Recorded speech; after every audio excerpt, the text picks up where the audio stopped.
編と共にシャイアンがやってきます。多くの指揮官が待ち望んでいたスナイパーとついに会えますね。シャイアンは物理のメインアタッカーです。機動力と生存力が低い代わりにダメージが非常に高いガラスキャノンですね。シャイアンの特徴の一つとして全てのスキルの射程が無限という点があります。ボイマスティナの固有キーには無制限射程支援があるため、通常の戦闘環境では連携してボイマスティナを奥深くまで送り込めますね。凸についてはメインアタッカーという役割だけに素体か貫突が有効です。素体でも十分使えますが、物理に注力するなら貫突。武器には物理ダメージ上昇と防御力無視があるため、余裕があれば引く価値があります。身長高度 120% ダメージ SP プラス11ターンにつき2回。対象の解析度が 50% 以上の場合は 180% ダメージ。解析度シャイアンが攻撃する際、解析度が 50% 以上なら会心ダメージプラス 30%。 耐性を6ポイント無視。解析度が 50% 未満なら会心ダメージプラス 10%。 耐性を3ポイント無視。シャイアンがダメージを与えた後、対象の解析度を 30% 消費。シャイアンは解析度という一種の追加リソースを活用します。解析度は敵ごとに存在し、解析度が高いほど強力なダメージを与えます。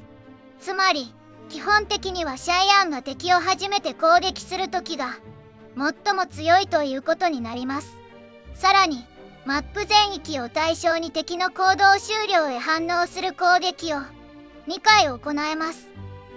火花のつぼみ攻撃力プラス 50%、 会心率プラス 20%、 防御力0、最大 HP30% に固定。強制移動を受けず他の味方がいる場合は敵の通常攻撃アクティブスキルの対象に指定されない。シャイアンが移動すると効果解除。シャイアンをガラスキャノンとして完成させるスキルです。移動が制限され生存力も低下しますが、高い攻撃力と会心率を得ます。ターゲットにはされませんが、範囲スキルには巻き込まれるため注意が必要で、その代わり戦闘ごとに1回の死亡防止効果があります。スキルモーションでは身を隠す場所を作りますが、マップごとにオブジェクトが異なるため、それを見てみるのも楽しみの一つですね。標的シャイアンの攻撃に対して防御力マイナス 50%、 マップ上に一つのみ存在。スキルには防御力低下でバフを付与する以外はシンプルな 80% の単体物理攻撃です。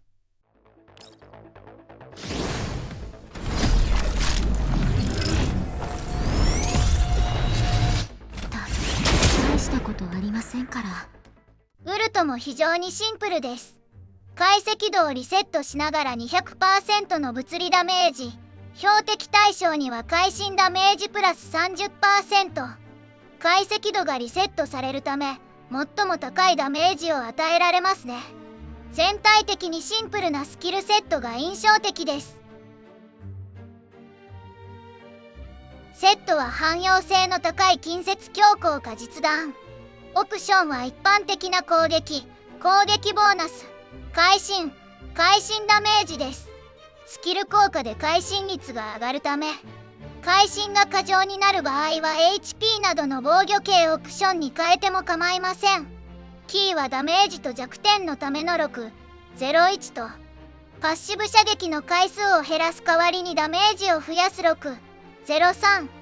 このほか、生存力を高める2、03もあり、2階層の地形を生成して車線を確保する4、01もあります。前作では M200 として登場しました。サーバー別リリース記念人形のうち、グローバルサーバー記念人形でしたね。ゲーム内では攻撃速度を下げながら会心が発生するダメージを与える連続狙撃型のスキルを持っていました。基本的に敵の背後を狙う RF の特性もあり、敵の編成によっては時折使われる人形でした。ストーリー面ではスキンストーリーが一つだけありました。シャイアンはパーティーで戦後の世界を扱ったドキュメンタリーを上映しようとしましたが、現実があまりにも悲惨だったためためらってしまいます。そのためパーティーの代わりに任務を引き受けましたが、 QBU88 天使がそれを聞き、任務を一緒に早く終わらせようとします。任務は順調には進まず、助けを借りてようやく完了しますが、戦場で見つけた花を見ながら人々を守る意味を改めて見出します。